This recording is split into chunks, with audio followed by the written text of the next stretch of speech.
Assalamualaikum and good afternoon everyone. My name is Norhanania Mariah Binti Suhaili, and today I will present an analysis of Sweden's trade policy instruments, which operate primarily through the European Union's Common Commercial Policy.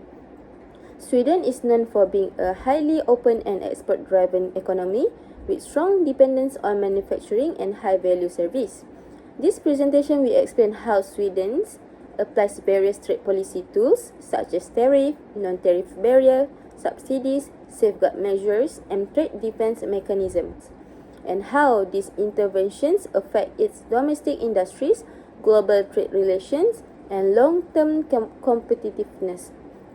I will conclude with policy recommendation to help Sweden stay aligned with free trade principles while protecting its national interests.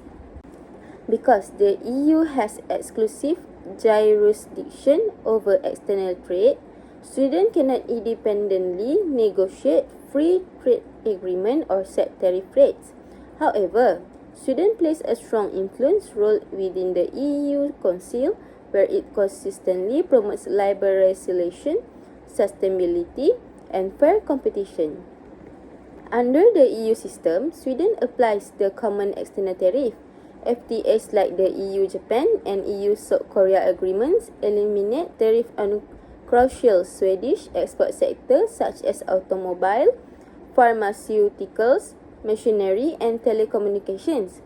This benefits companies like Volvo and Ericsson but exposes sensitive sectors such as agriculture to stronger competition. Sweden supports tariff elimination but also advocates transitional protection when necessary. NTBs are actually the EU's most influential trade instruments. Sweden strongly supports high standards for chemical safety, labor rights, environmental protection, and consumer safety. While these NTBs ensure product quality, developing countries argue that such rules create hidden trade barriers. Swedish industry, especially chemicals and electronic, also face high compliance costs due to strict EU regulation such as REACH. Sweden applies subsidies that comply with the EU and WTO rules, mainly directed at green energy, sustainable industry, and R&D. These measures support national priorities such as climate neutrality and innovation leadership. However, some trade partners argue that EU green subsidies distort market competition, especially in renewable technology. While Sweden rarely initiates safeguards individually, it benefits from EU measures like steel safeguards. These measures shield industry like Swedish steel producer SSAB from market surges caused by external price distortion, such as those triggered by US tariff.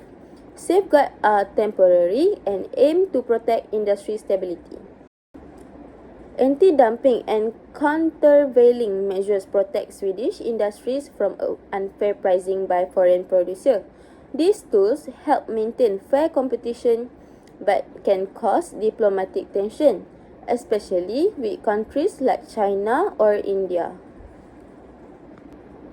Government intervention, although selective, it gives support strategic Swedish industries such as automotive, pharmaceutical, ICT, and green technologies.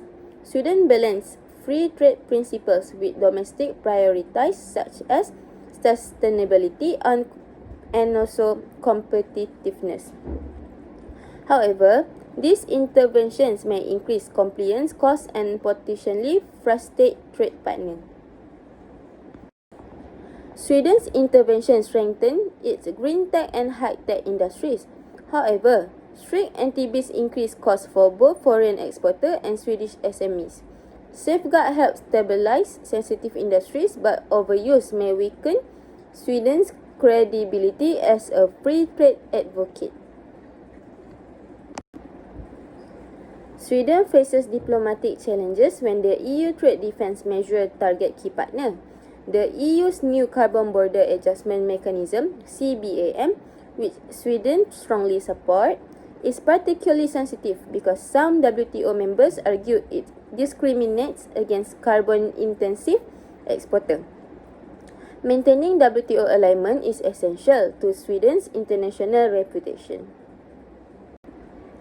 In the long run, Sweden will benefit from innovation leadership, green competitiveness, and broader FTAs.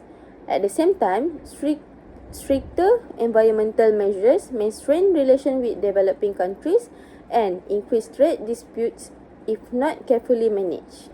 In order to strengthen Sweden's trade environment, SME need more support in utilizing FTAs effectively. Sweden should balance high sustainability standard with flexibility for developing countries. Subsidy framework must remain transparent to avoid disputes. And also, climate dialogue is essential to reduce tension around CBAM. Lastly, trade defense tools should remain evidence-based and non-political. As conclusion, Sweden's trade strategy reflects a delicate balance between free trade commitment and protection of national priorities, especially sustainability and high-value industry. Continued focus on fair competition, transparency, SME support and climate cooperation will help Sweden maintain its leadership within the global trading system. That's all from me. Thank you.